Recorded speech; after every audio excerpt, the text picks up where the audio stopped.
Hello there. In this module, we're going to be talking about designing summative learning-centered assessments. So, what do we mean by that? A summative assessment is your tentpole assignment. That is the big assignment that comes at the end of the semester or at the midterm or in quarterly moments throughout the semester. It is the big essay. It is the big final exam. It's the big project where the students have to develop a website or produce something. It is what you're going to use as your final arbiter of whether or not they've learned what they're intended to learn in this class. So in the previous module, you worked on objectives, how you can set up objectives that can then allow you to align assignments and resources with those things you want them to learn. So this week is going to be how can you most effectively assess those objectives and ensure that those are equitable and that they are aligned with the objectives you've designed. So let's jump into Canvas and take a look at it. All right, here's Module 3.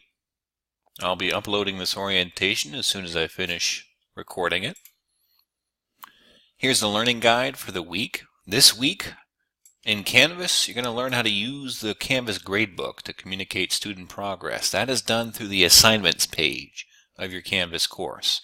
One of the readings is going to go into depth about how you can set up assignment groups to sort of organize all the different categories of assignments you'll have in your course. You're also going to design some assessments to evaluate student achievement of the course objectives that you set up in Module 2.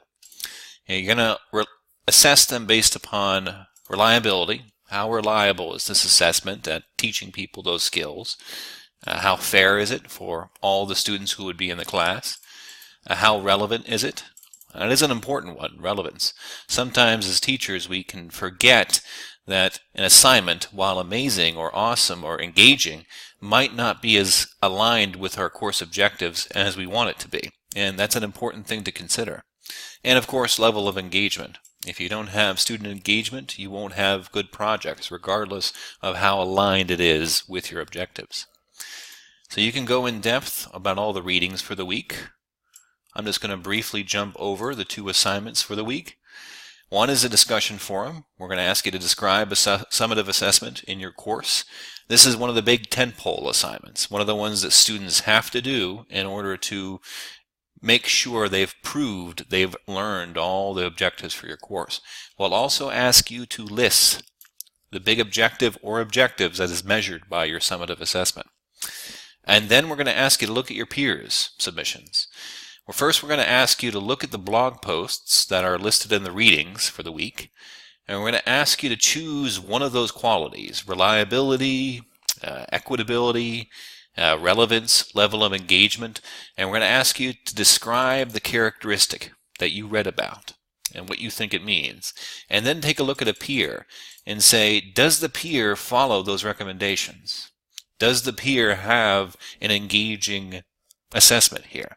Or does the peer have an assessment which doesn't seem to necessarily be connected to his objectives?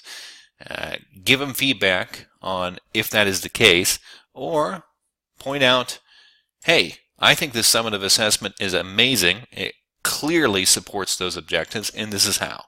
So basically, you're just going to describe one of your own assessments, and then you're going to look at all your peers and say whether or not you think what they've developed is aligned with what they're trying to do in the course. So that's this discussion forum. For the final thing for the week, we're going to ask you to build your Canvas assignment groups. So assignment groups are the categories of assignments that you're using to assess individuals. In my class, I often use things like participation, classroom preparation assignments, group project, final research paper, those things. We're going to show you how you can set those up, how you can set weights for them, so it communicates to students what is expected from them in that way. So that's what we're going to be going over this week, everybody. If you have any questions about that, as always, you can email us at tlc@laselle.edu, and we will get in touch as soon as possible. Thanks.